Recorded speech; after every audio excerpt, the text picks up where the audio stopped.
Asalaamu calaykum waraxmatullaahi tacaala wabarakaatu daawadayaal soo dhawaada waxaanu idiin soo gudbin doonaa madaxweynihii hore ee Soomaaliya Maxamed Cabdullaahi Farmaajo iyo ra'iisul wasaarihii hore ee Soomaaliya Cumar Cabdirashiid Cali Sharmaake oo dhabar jabiyay mucaaradka. Haddaba waxaanu idiin soo gudbin doonaa xogo xasaasi ah maxaa saacadihii la soo dhaafay ka dhacay magaalada Muqdisho, kulamada la filayo maxaase laga filayaa inay dhacaan saacadaha ayna soo aadan. Faahfaahinta ayaanu idinkugu soo gudbin doonaa. Dhinaca kale golaha mustaqbalka Soomaaliya oo dhalinyaro basaasiin ah oo fila Soomaaliya u shaqeeyo ka eriyay xafiisyadooda.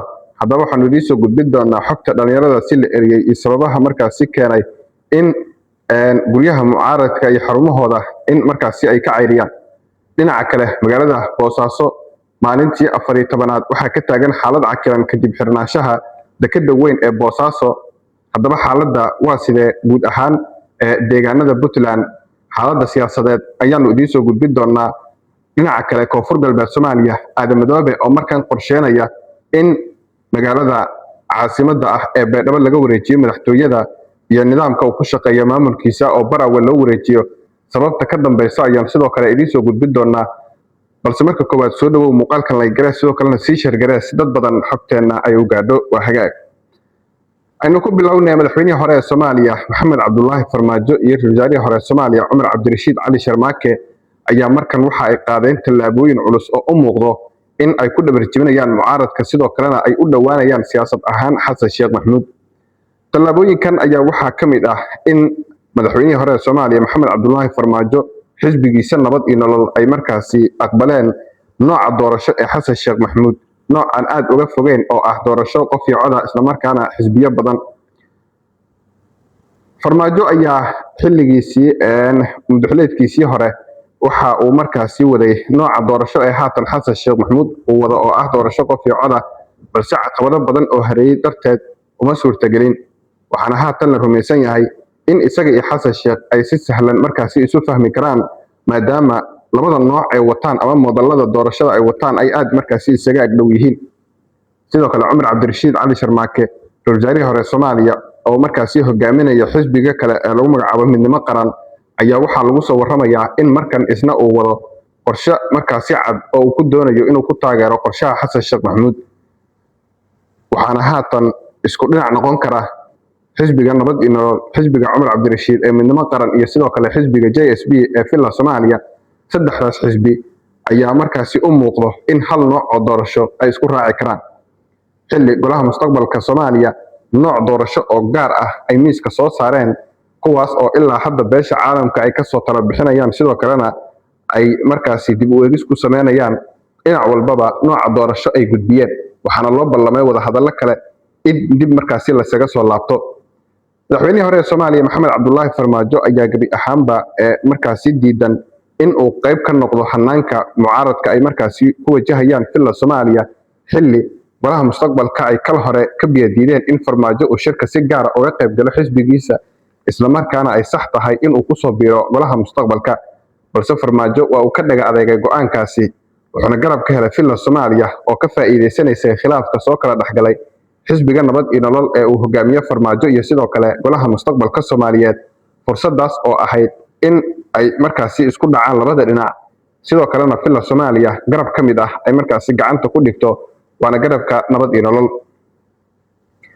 Farmaajo ayaa waxa sidoo kale golaha mustaqbalka markaasi ku dhex jira xubno oo markaasi siyaasad ahaan u taageersaneen isla markaana dakana hore oo siyaasadeed ay soo kala dhaxmartay sida madaxweynaha Puntland Siciid Cabdullaahi Deni isla markaana ka mid ah shakhsiyaadka hanka uu uga jiro kursiga madaxweynaha Soomaaliya. Waxaana Farmaajo iyo Cumar Cabdirashiid ay ka midaysan yihiin sidii gabi ahaanba tartanka looga saari lahaa madaxweynaha Puntland Siciid Cabdullaahi Deni awoodiisana loo wiiqi lahaa. Waxaana haatan qorshahoodu u yahay in ay xoojiyaan nidaamka fila Soomaaliya ay damacsan tahay oo ah doorasho markaasi qof iyo cod.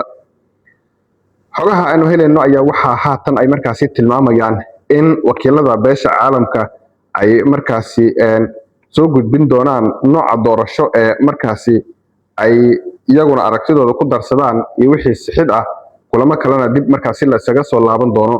Waxaa aad u sii daba dheeraaday muddooyinkii u dambeeyay khilaafaadka u dhexeeya mucaaradka iyo fila Soomaaliya oo kaasoo ku aadan nooca doorasho ee dalka uu aadayo iyo sidoo kale arrimaha la xiriiro wax ka bedelkii lagu sameeyay dastuurka. markan haddii aynu eegno golaha mustaqbalka Soomaaliya ayaa waxa lagu soo waramayaa in ay ku soo dhaxdunteen isla markaana ay ku milmeen dhalinyaro la sheegay in ay yihiin basaas oo u shaqeeya filla Soomaaliya. saacadihii la soo dhaafay waxaa banaanka u soo baxay warar tilmaamaya in qaar ka mid ah xubnaha golaha mustaqbalka Soomaaliya ay xafiisyadooda ka eriyeen dhalinyaro markaasi la sheegay in ay qayb ka ahaayeen dhalinyaro basaasiin ah oo filla Soomaaliya u soo adeegsatay in xogaha mucaaradka ay markaasi u soo ururiyaan oo ay la wadaagaan filla Soomaaliya. dhalinyaradan oo aad u fara badan ayaa waxay xogtu tilmaamaysaa in gabi ahaanba laga ceeriyay xafiisyada golaha mustaqbalka Soomaaliya loona diiday in ay soo galaan. arrintan ayaa waxa ay banaanka keentay sida filla Soomaaliya ay ugu dhaxmilantay golaha mustaqbalka Soomaaliya isla markaana dhalinyaro badan ay horey ugu dhaxdarsatay. arrintan ayaa saacadii la soo dhaafay hadalhayn badan ka dhex abuurtay baraha bulshada iyo warbaahinta Soomaalida iyadoo siyaabo kala duwan markaasi loo qaada dhigayay.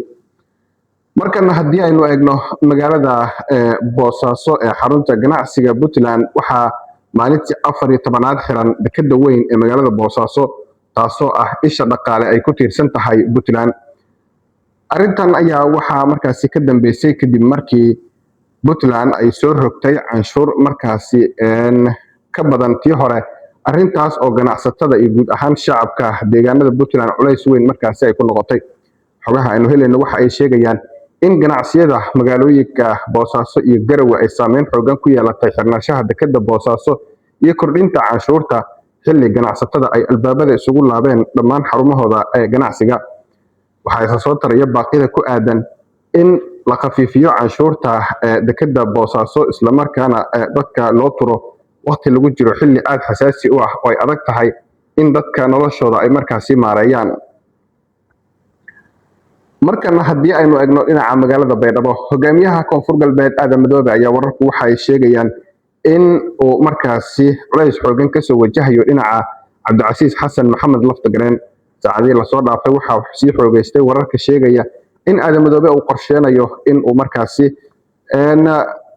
madaxtooyada uu u wareejiyo dhinaca magaalada Baraawe oo halkaasi uu ku shaqeeyo.